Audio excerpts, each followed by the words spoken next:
I'm not participating in that research directly, but so far there have been documented a number of concerns about the long-term impact on respiratory health of the workers who were at the site, especially who were deeply involved in the first days where the fires were still brewing, and therefore they were exposed to greater levels of the dust that was settled there. Also, there was, it goes without saying, a lot of psychological trauma that was inflicted by being near those sites, by being exposed to carnage, and the mental health consequences are not trivial either. So that's what we know now, and there's a very important reason to continue to follow the workers because there are other health consequences that may not even be discernible at the present time, and that's what makes it important to continue to follow these workers in a longitudinal study. It seems labor intensive, but it's really important for if, unfortunately, further disasters occur in the future, knowing what to do and how to proactively prevent consequences of that harm.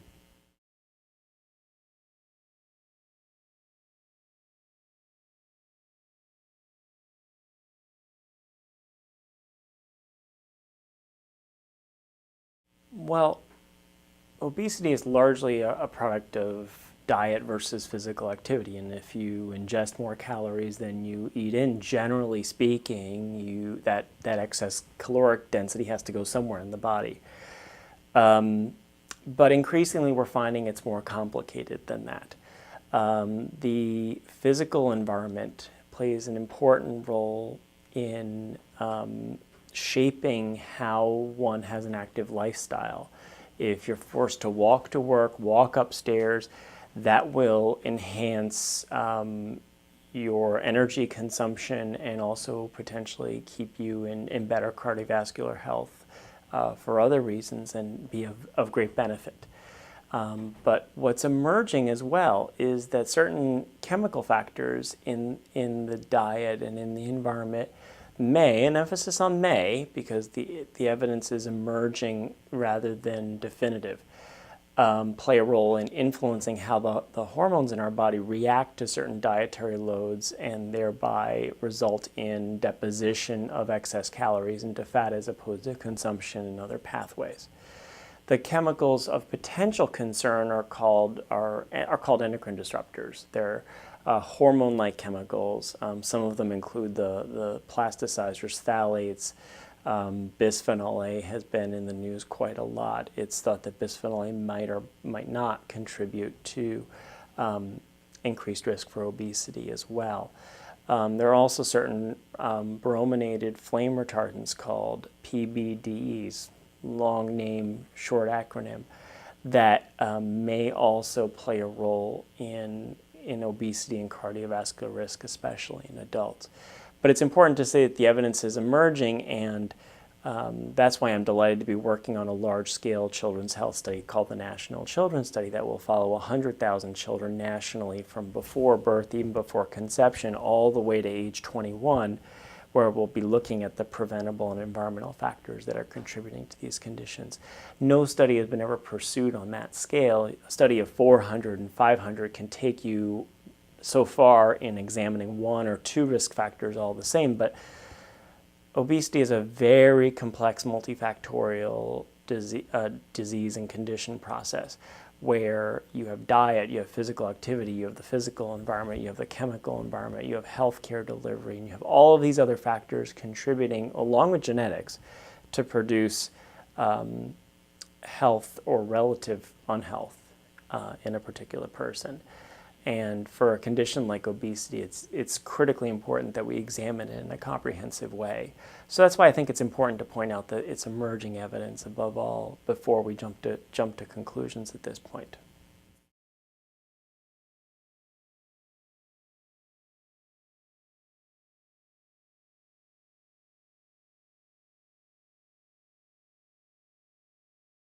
Chemicals can act in many ways like hormones. They can disrupt how hormones bind certain proteins in the body and give signals to the body to do certain things, whether it is to take in more fat, to use more energy, to even regulate body temperature and salt regulation in the body, just to name a few of the potential health effects in the body that they can have. And these chemicals, because of their ability to disrupt the delicate balance that is actually programmed in our bodies from before birth, and even in the basic genetic makeup that makes us all up, so before conception, it can disrupt how hormones are programmed and have them unravel in ways that we might not be programmed to execute. And those chemicals are called endocrine disruptors, because they disrupt a very finely tuned balance in our bodies that has been developed through millennium after millennium of basic programming in how we live, breathe, sleep, etc.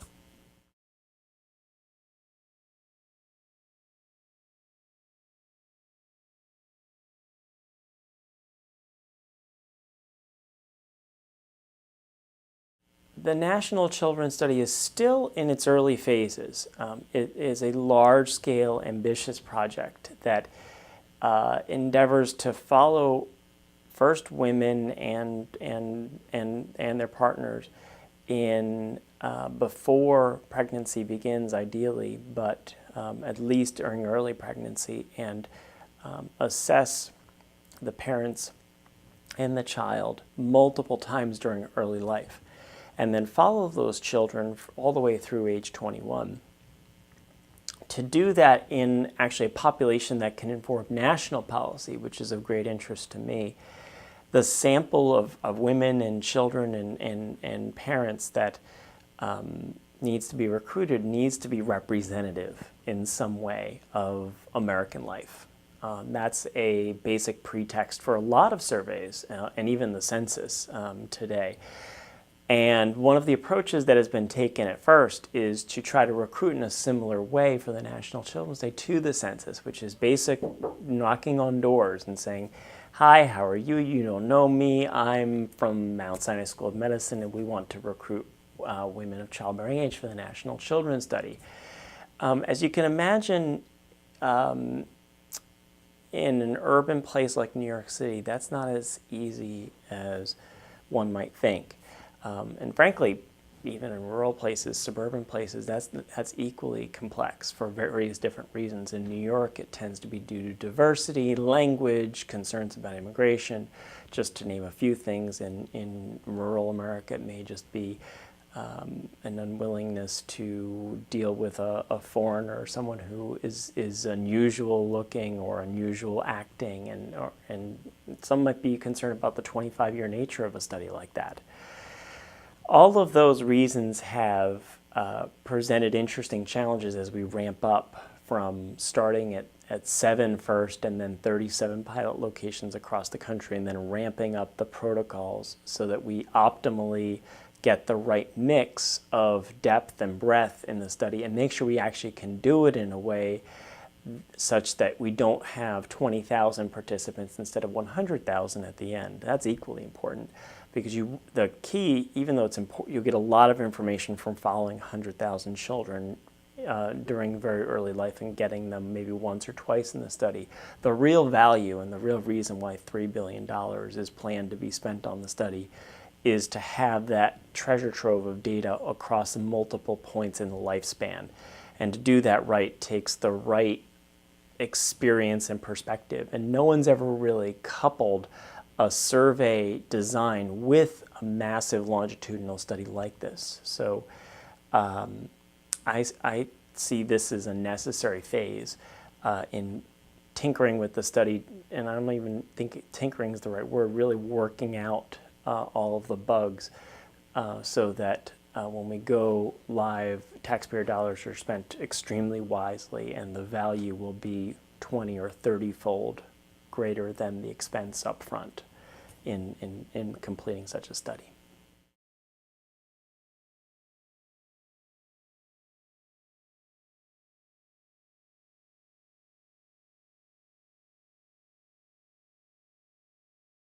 So there are two extremely complex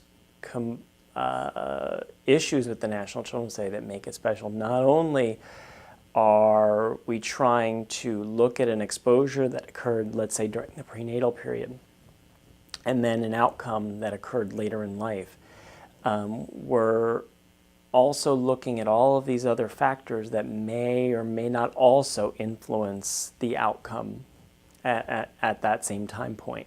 And so you have to really control and tease out, well, was it just the way they were brought up, or was it the chemical exposure? Was it the diet they were eating, or was it something else? Then the second set of issues is the fact that what may be an issue in North Dakota may not be the same issue in New York, and whether a chemical exposure is problematic, say, for a particular population, a particular area of the United States, or it may be influential across the whole population. The real purpose of this study is to inform national policy making, insofar as it also informs local and state policy making. The funding came from the U.S. Congress, and so the intent is to inform national policy in the end. And so that is where our job is doubly complex, in that we're trying to recruit people who represent the broad swath of America, and then follow that population long enough and reliably enough so that people can say, oh, that was because you picked all these people from South Los Angeles, or Chicago, or Miami, when in fact the idea is to inform people who live in rural America all the same as they live in suburban America or urban America. And it's that other aspect that makes it even more complicated than usual. Because implementing such a study is not a one-size-fits-all approach. What works in Queens, New York, will not work necessarily in, let's say, suburban Philadelphia, or in Los Angeles even.